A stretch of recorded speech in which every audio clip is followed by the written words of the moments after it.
ሓላፍነት ናይ ስድራ ኣባኺ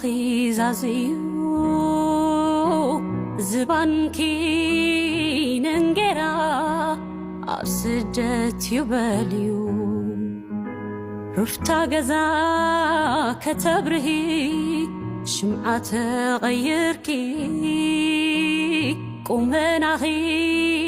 ናበረሰ ተወዲኡ ዕድሜኺ ግድን ኮይኑኪ ብጥምጣም ዓለባ መልክዕ ክሰሊሙ ክትመሳሰሊ ናይ እንጌራ መሓየ ሰዓታት አልቦ ዝባን ከተሴሩ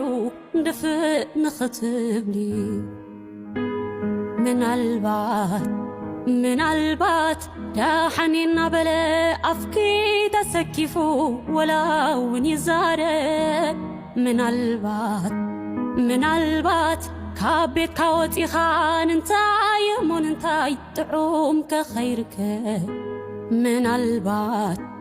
ምናልባት ብገበር ዝፈርድ ገጽኪ ናብ ረቕሪቑ እንተተዓዘቦ ምናልባት ውሽጢ ኽስካሊ እዩ ምንሞ ዝያዳ ይገንፂሉ የንብቦ ነቲ ውርደት ኡይ ከም ወርቂ ነቲ ኸርተት ልክዕ ኸም ጨርቂ